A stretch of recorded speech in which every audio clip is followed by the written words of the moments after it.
नमस्कार दोस्तों, tradition of students support channel में आपका स्वागत है। दोस्तों, आज का टॉपिक है ट्रायंगल्स, त्रिभुज, क्लास 10 एनसीईआरटी।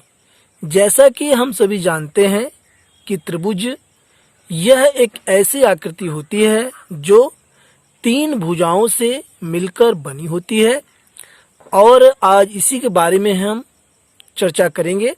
तो सबसे पहले हम बात करते हैं समरूप आकृतियां, सिमिलियर फिगर्स।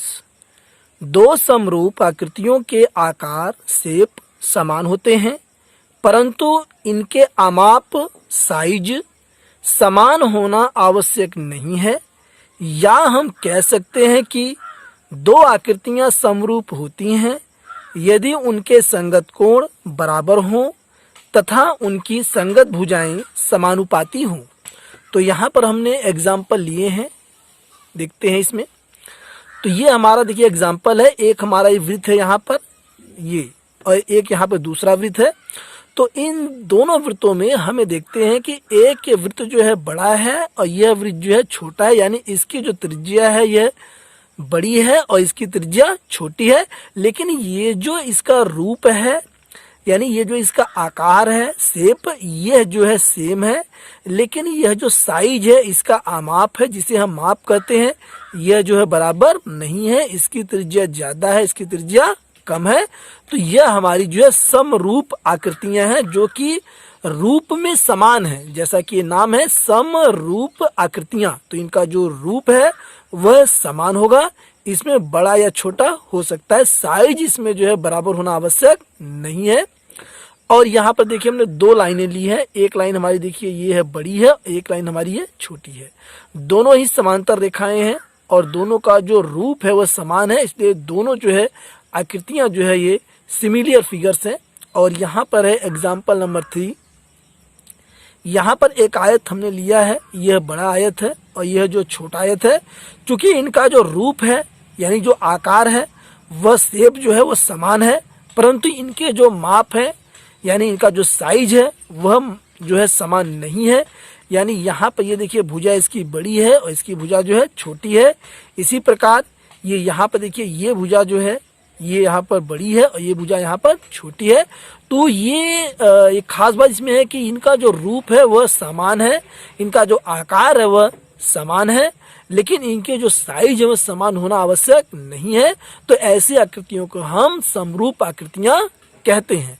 अब यहाँ पे हम बात करते हैं आगे सर्वांगसम आकृतियां, यानी कि कॉन्ग्रुएंट फिगर्स। जब 2 आकृतियों के आकार, शेप तथा आमाप, साइज समान होते हैं तब उन्हें सर्वांगसम आकृतियां कहते हैं। या हम कह सकते हैं कि 2 आकृतियां सर्वांगसम होती हैं यदि उनके संगत कोण बराबर हों तथा उनकी संगत भुजाएं भी बराबर हों। तो यहाँ पर देखिए हमने एग्जाम्पल यहाँ पर लिया हुआ है। एग्जाम्पल यहाँ पर हमने एग्जाम्पल में 2 वृत्त लिए हैं और दोनों वृत्तों के जो आकार है वह समान है और इनका जो साइज है, जो माप है वह भी बराबर है। यानी कि इसकी त्रिज्या 3 सेंटीमीटर है तो दूसरे वृत्त की त्रिज्या भी 3 सेंटीमीटर है। जैसा कि सर्वांगसम आकृतियों में कहा गया है इसकी डेफिनेशन के अनुसार कि इनका जो है आकार और साइज यानी कि आमाप दोनों जो है समान होना चाहिए। तो इस प्रकार जो है यह दोनों आकृतियां जो है सर्वांगसम आकृतियां हैं। इसी प्रकार यहाँ पे दूसरा एग्जाम्पल है, एक वर्ग यहाँ पर है, एक वर्ग यहाँ पर है। तो यहाँ पर जो है चूंकि वर्ग की चारों भुजाओं की जो माप होती है वह बराबर है, तो यहाँ पे चारों भुजाएं जो है 4-4 सेंटीमीटर है और दूसरे वर्ग की भी जो है भुजाएं जो है 4-4 सेंटीमीटर है। लेकिन यहाँ पर एक विशेष बात और है कि उनके संगत कोण भी बराबर हों। तो यहाँ पर हम देखते हैं कि ये यहाँ पर जो कोण है, ये जो ये चिन्ह बना हुआ है ये 90 डिग्री को दर्शाता है, यहाँ यहाँ यहाँ। तो ये 90 डिग्री का ये कोण है और इसमें भी जो है ये 90 डिग्री का ये कोण है। तो इनके संगत कोण, संगत का तात्पर्य ये होता है कि ये जो कोण है यहाँ पर ये इस कोण के बराबर हो और ये कोण जो है इस कोण के बराबर हो, जिसको हम कहते हैं संगत।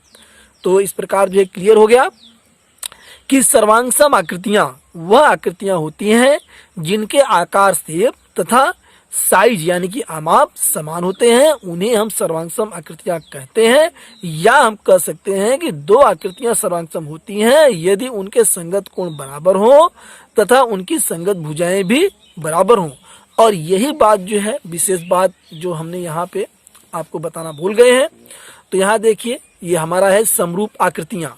समरूप आकृतियों में यहाँ पर एक विशेष बात कहा गया है कि या हम कह सकते हैं कि दो आकृतियां समरूप होती हैं यदि उनके संगत कोण बराबर हो तथा उनकी संगत भुजाएं भी समानुपाती हों। तो यहाँ पर देखिए इसमें फिर आइए यहाँ पर देखते हैं ये बड़े वृत्त में और ये छोटे वृत्त में ये जो कोण यहाँ पर बनता है ये देखिए इस पे ये केंद्र पर यह 360 डिग्री कोण बनता है और यहाँ भी जो है केंद्र पर यह 360 डिग्री कोण यहाँ पर बनता है। इसी प्रकार जो है हम ये फिगर हमारा यहाँ पर है, ये दूसरा यहाँ पर है, देखिए ये हमारा फिगर यहाँ पर है और यहाँ पर इस फिगर में हम देखते हैं कि यहाँ पर जो ये हमारा कोण है, जो हमारा ये कोण है, ये कोण बराबर है यानी कि ये 90 डिग्री को ये दर्शाता है। ये चिन्ह जो है इसी प्रकार यहाँ भी है जो है इस प्रकार जो है और ये यहाँ भी जो है 90 डिग्री की ये कोण है। तो इनके संगत कोण जो है वो बराबर है और इनकी संगत भुजाएं जो समानुपाती हैं।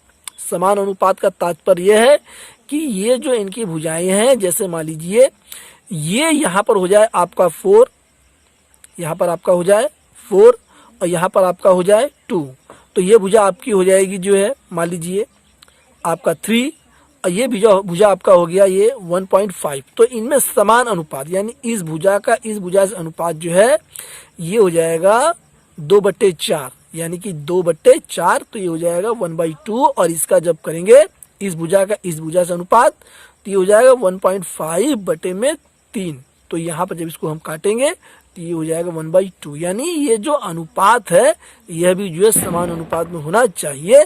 तो इसे हम कहते हैं समरूप आकृतियां।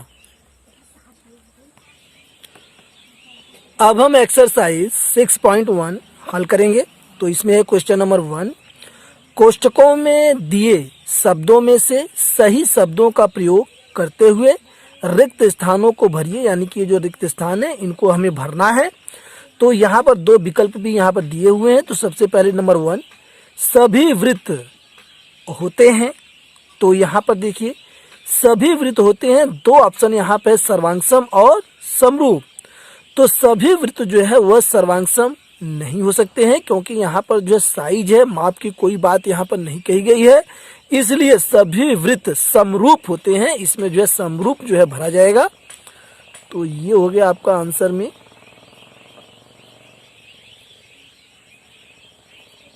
समरूप। तो सभी वृत्त जो है वह समरूप होते हैं। इसी प्रकार सभी वर्ग होते हैं। यहाँ पर दो विकल्प है समरूप और सर्वांगसम। तो इसमें भी जो है जो साइज है यानी जो माप है उसकी बात नहीं कही गई है, केवल यहाँ पर कहा गया है कि सभी वर्ग होते हैं। तो यहाँ पर हम भरेंगे समरूप, क्योंकि यहाँ पर सभी वर्गों की जो यहाँ पर आकृतियां होती हैं, जो रूप होते हैं वह जो है समान होते हैं। तो यहाँ पे भरा जाएगा रिक्त स्थान में समरूप।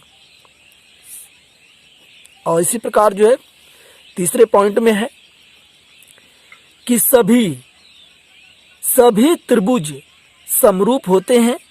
तो यहाँ पर देखिए सभी त्रिभुज समरूप तब होंगे जब यहाँ पर दो विकल्प यहाँ पर दिया गया है सम द्विबाहु और समबाहु।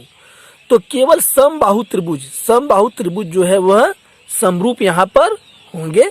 तो यहाँ हम जो है समबाहु यहाँ पर भरेंगे।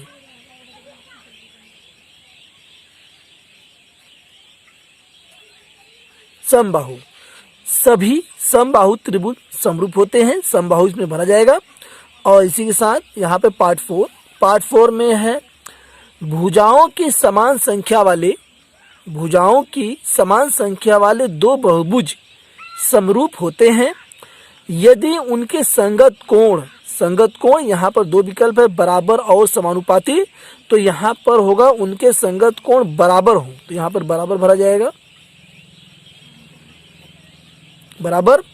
और तथा नंबर 2, उनकी संगत भुजाएं समानुपाती हो, समान अनुपात में हो। तो यहाँ पर जो भरा जाएगा समानुपात, क्योंकि यहाँ पर समानुपात हमने लिख दिया है। तो यही जो इसका जो है राइट आंसर समानुपाती इसमें जो है भरा जाएगा। और इसी के साथ जो है क्वेश्चन नंबर 2,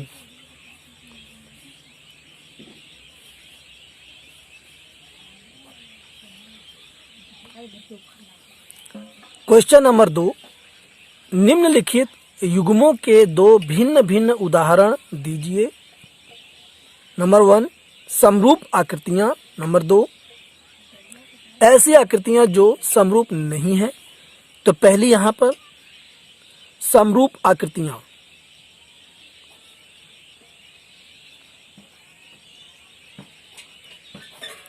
तो यहां पर हम देखिए एक वृत्त हमने बनाया और दूसरा वृत्त भी हमने बनाया, और इसमें विशेष बात है कि इसकी त्रिज्या यदि 3 सेंटीमीटर है तो इसकी त्रिज्या 2 सेंटीमीटर है। तो ये हमारी है समरूप आकृतियां। और ये यहाँ पर देखिए एक एग्जाम्पल हमने यहाँ पर दिया, दूसरा एग्जाम्पल देखिए, ये रेखा हमने खींची और ये दूसरी रेखा भी हमने खींची, ये समांतर रेखाएं हैं। तो ये दोनों भी समरूप आकृतियां हैं। इसी प्रकार यहाँ पर है, क्वेश्चन नंबर 2 में है, ये नंबर 1 था, यहाँ पर पार्ट 1 था, पार्ट 2 है, ऐसी आकृतियां जो समरूप नहीं है, यानी कि समरूप नहीं है। तो आइए देखते हैं हम। यहाँ पर हमने 2 आकृतियां बनाई। एक आकृति हमने बना दी यहाँ पर वृत्त की, और दूसरी आकृति हमने बना दी यहाँ पर वर्ग की। तो ये दोनों आकृतियां जो है समरूप आकृतियां नहीं है। इसी प्रकार हमने यहाँ पर बना दिया दूसरे एग्जाम्पल में एक त्रिभुज, और यहाँ पर हमने बना दिया एक वृत्त। तो ये दोनों आकृतियां भी समरूप आकृतियां नहीं है। तो ये दो एग्जाम्पल हमने आपको बताए। अब हम बात करते हैं क्वेश्चन नंबर 3 की। क्वेश्चन नंबर 3, बताइए कि निम्नलिखित चतुर्भुज समरूप है या नहीं। तो ये 2 चतुर्भुज हैं और हमें बताना है कि समरूप हैं कि नहीं है। तो सबसे पहली बात कि ये जो संगत भुजाएं हैं इनमें जो है अनुपात जो है वह समान होना चाहिए। तो यहाँ पर 1.5 यहाँ पर 3 है, और यहाँ पर 1.5 यहाँ भी 3 है, यानी कि जो ये भुजाओं में अनुपात है वह तो समान अनुपात है, यानी कि 1/2 1/2 1/2 हर जगह है। लेकिन सबसे बड़ी बात यह है कि ये जो यहाँ पर दोनों जो चतुर्भुज हैं इनके जो संगत कोण है, यानी ये जो कोण है इस कोण के बराबर नहीं है। ये जो है ये 90 डिग्री का है और ये जो है 90 से अधिक है। इसी प्रकार ये कोण 90 का है और ये 90 से कम है, यानी कि ये संगत कोण जो है ये बराबर नहीं है। इसलिए ये दोनों चतुर्भुज जो है समरूप चतुर्भुज नहीं है। तो यहाँ हम लिख देंगे आंसर में समरूप चतुर्भुज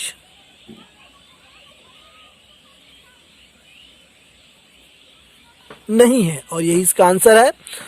दोस्तों, यदि ये वीडियो आपको पसंद आया हो तो चैनल को सब्सक्राइब अवश्य करें। Thanks for watching.